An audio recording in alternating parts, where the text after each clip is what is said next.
Esse trabalho trata do 8º capítulo do livro Economia Industrial, escrito por Anita Kohn, baseado nos recursos humanos da indústria. O objetivo ao trabalhar a economia industrial de um país é que o mercado de trabalho tem um papel importante ao analisar diferentes desenvolvimentos dos países, seja em formação de renda, mercado consumidor e alocação de fatores. Dessa forma, fatores como qualidade e quantidade em função da absorção de mão de obra na indústria têm relação direta com as condições empregatícias dos outros setores. Dessa maneira, para apresentar o estudo feito através da bibliografia utilizada, primeiramente foram discutidos assuntos relacionados a emprego, subemprego e desemprego no mercado de trabalho. Depois disso, foi relatado os principais pontos em função da migração da mão de obra em países que regionalmente estão se ajustando ou não e suas consequências. Por fim, mas não menos importante, trouxemos um contexto dos recursos humanos no Brasil. Meu nome é Matheus e eu vou comentar um pouquinho sobre o início do capítulo 8 do livro de Economia Industrial da Anita Kohn, que fala sobre o problema ocupacional. Inicialmente, por conta do aumento da população, o incremento da oferta de emprego constitui uma reivindicação importante, tanto em países desenvolvidos ou aqueles que estão no processo de desenvolvimento, pois o objetivo reflete em assumir que uma quantidade maior da população possa aproveitar de um salário eficiente com um nível mínimo de bem-estar. Quando falamos especificamente dos países menos desenvolvidos, nos deparamos com uma contradição entre o aumento dos empregos e outras formas de desenvolvimento econômico que sejam mais eficientes, normalmente representados por uma crescente capitalização das empresas, causando o aumento da relação capital-trabalho da economia. Contudo, os países menos desenvolvidos têm dificuldades em alcançar objetivos na criação de empregos no curto, médio e longo prazo, muito por conta da falta de disponibilidade de capital, limitação de conhecimento de técnicas adequadas e diante da necessidade de garantir um equilíbrio do desenvolvimento regional. Dessa maneira, aliado ao crescimento populacional, o ponto focal dessas nações é baseado no aumento do volume de emprego, justamente para que consigam diminuir a porcentagem de desemprego e subemprego. O problema é que nessas regiões nos deparamos com problemas estruturais crônicos, caracterizando-se por um ambiente de conflitos, por interesses contrários de aumento de oportunidade de trabalho e restrição da demanda.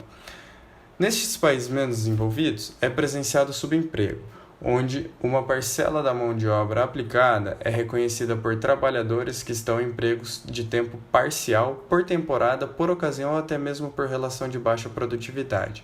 Quando isso acontece, parte da mão de obra consegue aumentar a atividade produtiva com taxas de salários nominais existentes, no caso de haver vagas disponíveis, ainda que a salários reais decrescentes. Por uma outra perspectiva, o desemprego em países menos desenvolvidos pode se confundir com subempregos, visto que as atividades da mão de obra especializada por setor muitas vezes se relacionam com as atividades de outras. A consequência disto, quando se torna muito recorrente, gera limitação de capital e de meios técnicos disponíveis. Agora, se tratando dos países com economias em desenvolvimento, essas são marcadas por apresentarem setores tanto tradicionais quanto modernos e possuem um crescimento relativamente lento, pois não conseguem sustentar o aumento da população, justamente pela substituição do setor tradicional precário pelo moderno. O setor tradicional apresenta pequena acumulação de capital e isso ocasiona na impossibilidade de poder competir com setores modernos oligopolizados. Além disso, as economias em desenvolvimento possibilitam uma elevação dos subempregos e ou dos empregos redundantes, muito em função da capacidade de absorver o crescimento populacional em termos de menor nível de qualificação e produtividade. Desenvolvendo um pouco mais, sob a ótica da teoria neoclássica, o emprego redundante é quando a produtividade marginal do trabalho é baixa ou nula. E considerando a força de trabalho como um dado, tirar determinada quantidade do fator trabalho para outros usos não diminuirá o produto total. Portanto, o crescimento econômico acaba sendo absorvido pelo crescimento da população. E, por fim, o problema ocupacional, que é mais intenso nos países pouco desenvolvidos, conforme relatado anteriormente, fica restrito com as circunstâncias não favoráveis de produtividade e qualificação do trabalho. Em termos de produtividade e qualificação, podemos citar remunerações, eficiência produtiva e capacidade de inovações tecnológicas. Ademais, há condições micro e macroeconômicas de imperfeições do mercado. além da reduzida rotatividade técnica dos fatores de produção e também algumas diferenças entre oferta e demanda e bens e serviços que ocasionam as desvantagens desses países quando relacionado com as taxas de desemprego. A migração e absorção da mão de obra na indústria. A migração se faz um aspecto extremamente relevante na questão da distribuição dos recursos humanos, pois ela impacta diretamente na inserção do indivíduo migrante dentro de uma população economicamente ativa e também na saída do mesmo dessa população em seu local de origem. As migrações inter- e intra-regionais são fundamentais no desenvolvimento industrial de uma economia, pois essa pode ser um processo regulador dos desequilíbrios regionais, tendo em vista o movimento rural-urbano, que na maioria dos casos acarreta em mudanças qualitativas de uma sociedade, onde ela passa de rural tradicionalista para industrializada e inovadora. Portanto, para o mercado de trabalho, essas mudanças são importantes, pois o trabalhador que migra absorve técnicas de seu novo destino, fazendo com que haja uma melhora no nível de qualificação. Alguns autores diferenciam os conceitos de migração e noção de mobilidade, tendo como definição de imigração um determinado número de pessoas que se move de uma região para outra a partir de um impacto combinado com o impulso para o movimento, enquanto que a noção de mobilidade é a propensão de pessoas se movimentarem de uma região para outra. Essas migrações devem ser analisadas também a partir de um âmbito macrosistema social, onde essas têm relação com o sistema de cultura, participação nacional, política e econômica, tendo a noção de que o processo de desenvolvimento industrial se faz causa e efeito da migração, além de que, uma vez que a migração participa da modelagem do desenvolvimento industrial, o que torna uma região atrativa ou repulsiva para novas forças de trabalho. Podemos citar a crescente mecanização como um fator que repele a mão de obra, pois ela acarreta num consequente desemprego tecnológico, enquanto que a centralização das atividades econômicas e a criação de economias aceleradas atraem a mão de obra. Porém, apesar dessa atração, isso acaba causando uma desigualdade entre as regiões de desenvolvimento. Dessa maneira, se a demanda por mão de obra ocasiona novas oportunidades econômicas que motivam a atração, o contrário acontece, quando a falta de recursos impede que os imigrantes entrem no mercado urbano assalariado, ou se entrarem, é sem benefícios sociais atrelados ao emprego legalizado. Como resultado dessas insuficiências de recursos para o aumento de empregos, acontece que há uma oferta de trabalho maior que a demanda, relacionada com a falta de qualificação para assumir cargos complexos.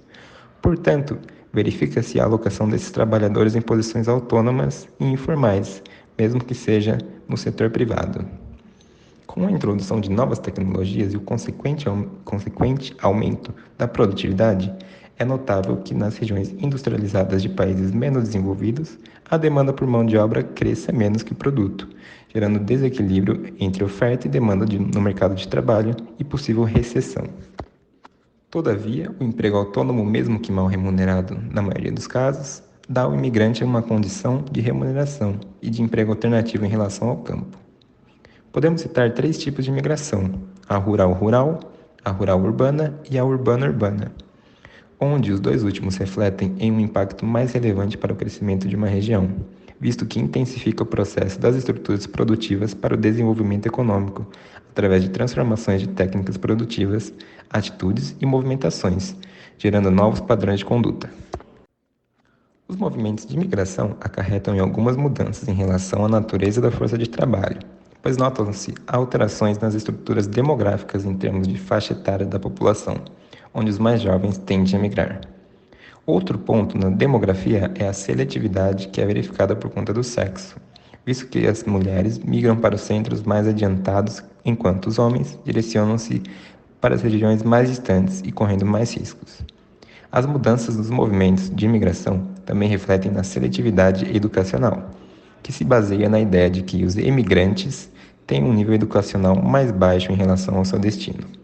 Portanto, os movimentos migratórios indicam que têm uma função impactante no processo de estruturação da força de trabalho em função do desenvolvimento industrial, pois acabam interferindo na alteração da oferta de trabalho, na demanda rural e urbana por trabalho e na renda per capita.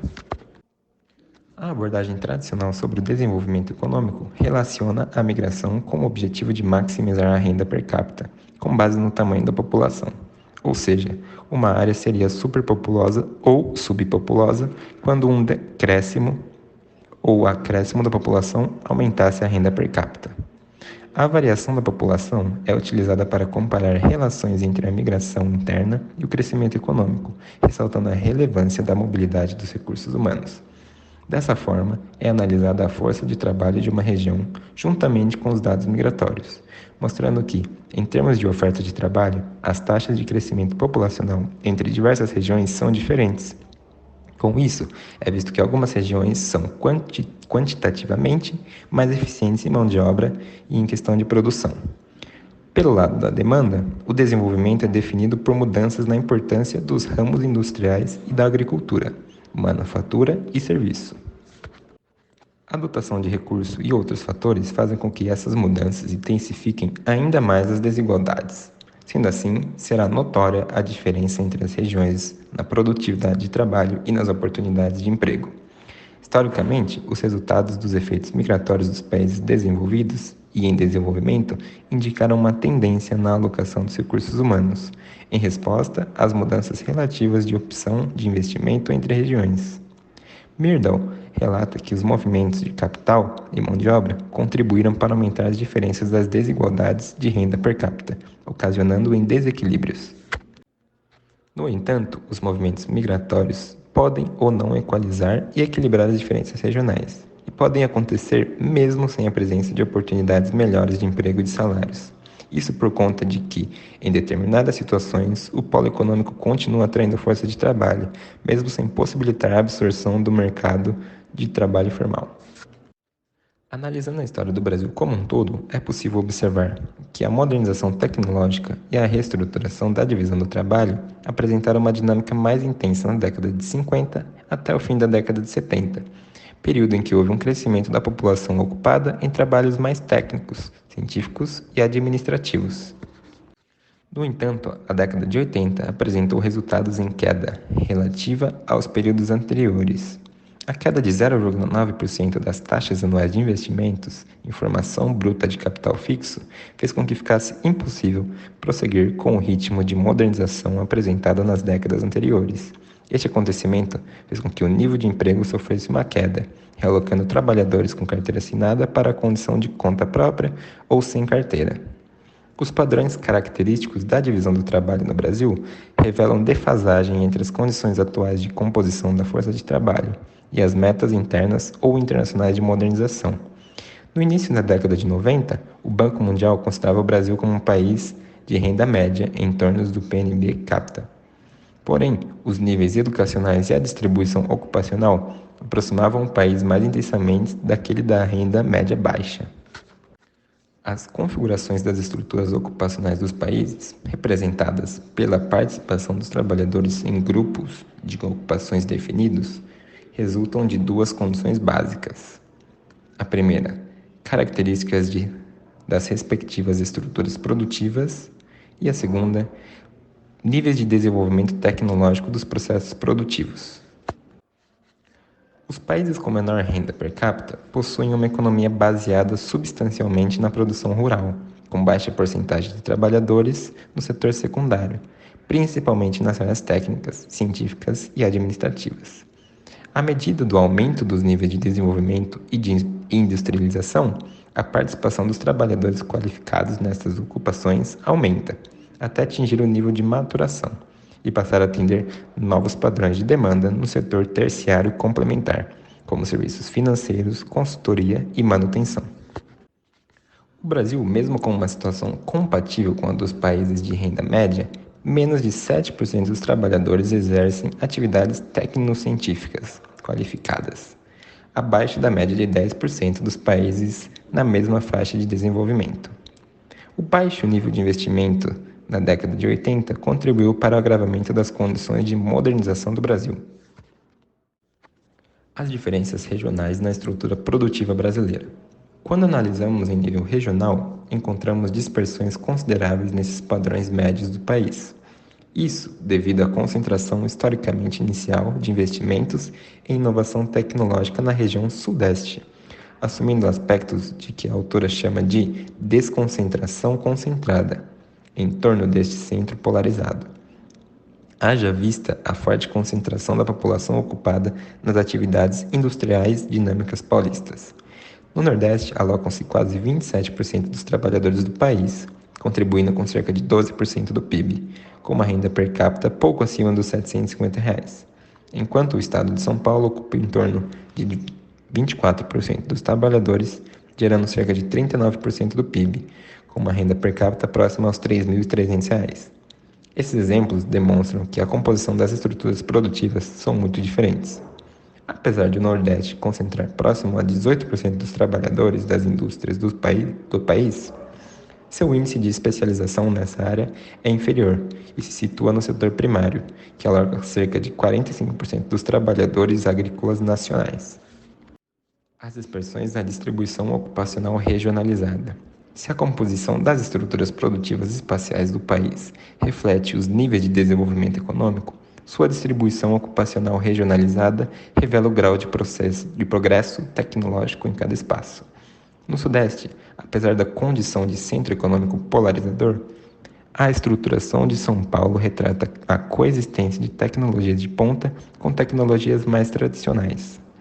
A estrutura ocupacional do Nordeste revela um padrão típico de processos produtivos consideravelmente menos avançados, uma vez que possui a menor participação dos trabalhadores em ocupações administrativas e qualificadas do país.